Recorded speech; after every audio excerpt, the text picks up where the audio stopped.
So we got some breaking news from OU, and it is not good. Their star quarterback, the leader in the Heisman race, John Mateer, will undergo surgery on Wednesday, apparently for a thumb injury that occurred early in the first quarter in the Auburn game. So just when everything was going OU's way, something like this happened.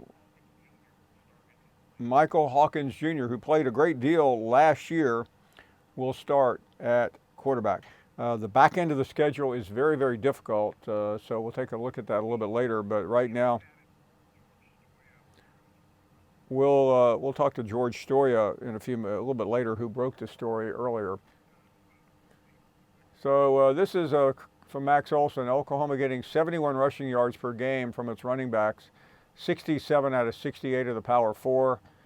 Without the Heisman front runner, we'll take a look at their schedule in a few minutes. But right now it's an off week, Kent State and Texas. So it looks like after the Texas game is the best case scenario. And then it's pretty tricky at South Carolina. He could be. Do you come back for Ole Miss? Then you're at Tennessee and Alabama back to week, Missouri, LSU. I mean, that the end of that schedule is just downright brutal. They're going to need Mateer at some point. I would say, could they win at South Carolina? I mean, right now South Carolina is an enigma, very difficult to predict, but certainly a crushing blow is the prognosis. And when exactly will he come back? The injury is a broken bone in his right throwing hand. He suffered against Auburn. He was the Heisman Trophy favorite.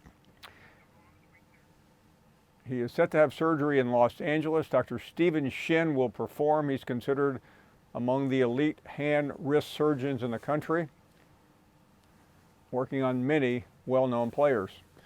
This is George Stoia here. Kind of amazing that Mateer essentially broke his hand in the first quarter, then went on to complete his final 11 passes. George, great to see you again. Wish we had better news, but just take us through what happened Saturday up until this moment. Yeah, Paul, kind of surprising. You go back and you watch the game, and we actually were able to find out where exactly he broke his hand, and it was early in the first quarter on an incomplete pass. He just kind of hits the helmet of an Auburn defender, and you could watch him throughout the game, and he's kind of gripping his hand a bit on his towel, but you didn't think much of it, and he really didn't start the game great. I think he started like 8 of 19 passing, but obviously went on to play the rest of the game, was fantastic down the stretch. I think he completed 15 of his final 16 passes, including 11 in a row on that game-winning drive there. Completed some really nice passes, maybe his best throw of the season to Isaiah Satania that ended up setting up the game-winning touchdown. So I think this was a bit shocking to everyone. We kind of caught wind of it on Sunday and Monday, but didn't really know the severity. And then today, I think after talking to several people and doctors and those folks, they kind of took a different course of action and said, hey, the best thing moving forward is to have surgery. So yeah, he's going to fly out to Los Angeles on Wednesday, have that surgery. And then from there, we were told it could be 3 weeks or more.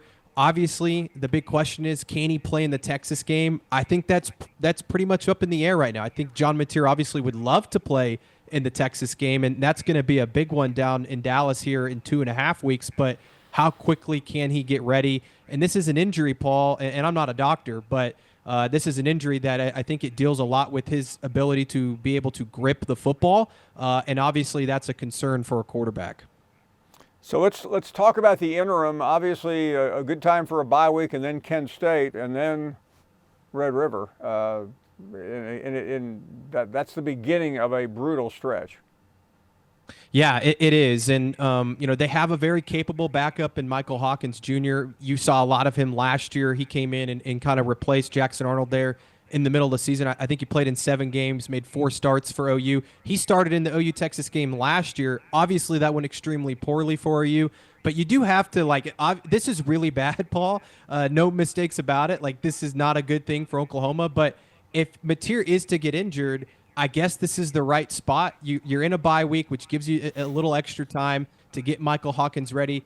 You have a game against Kent State next week that Kent State's one of the worst teams, maybe the worst team in the FBS this year. So you should be able to get by in that game. You also allow a Michael Hawkins to get some reps, get comfortable, kind of get to know what he's good at. And then you get the OU Texas game. And that's where it's like, well, what can Oklahoma do against that Texas defense? The one positive is you do have a very creative play caller in Ben Arbuckle, who has 3 weeks to prepare, see what Michael Hawkins can do if he has to play in that game, and kind of get creative with that gameplay. Now, George, we know what we saw from Michael a year ago. It's a long time since then. I realize we don't know exactly how he's going to play once we get to Dallas, but what is your expectation?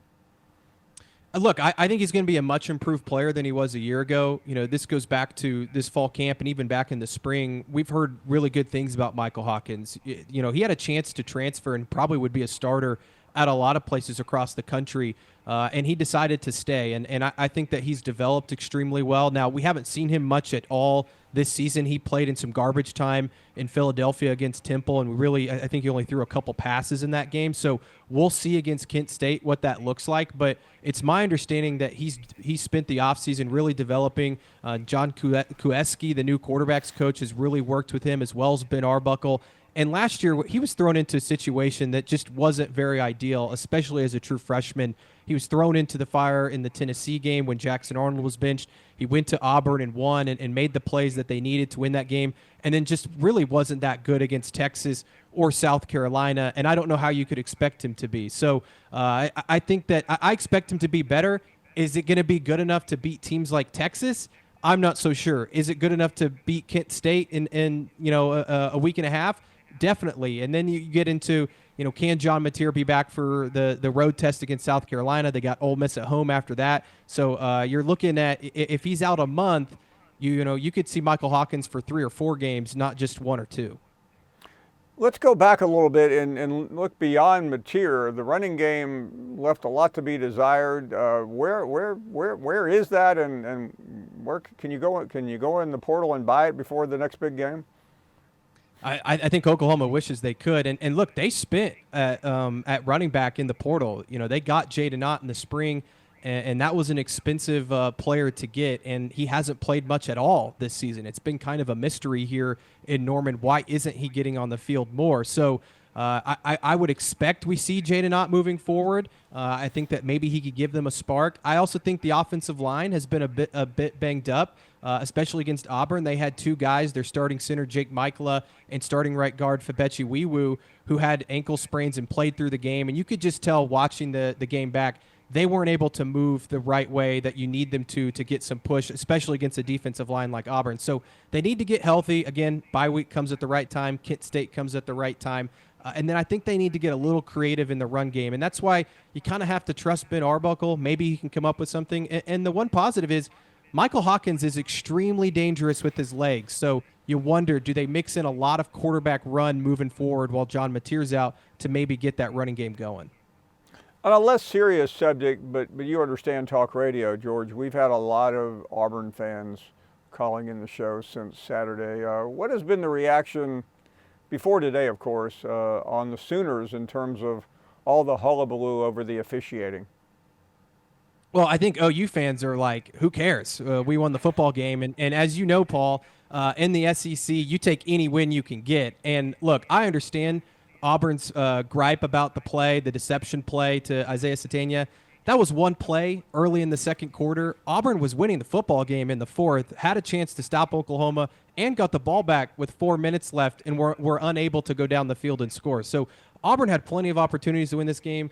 There was also a couple of missed calls that didn't go Oklahoma's way in this game. So I think that the right team won the football game. I understand where Auburn fans are coming from, but that's just life in college football. Sometimes you just get screwed, and Oklahoma was on the lucky end of several calls in that game.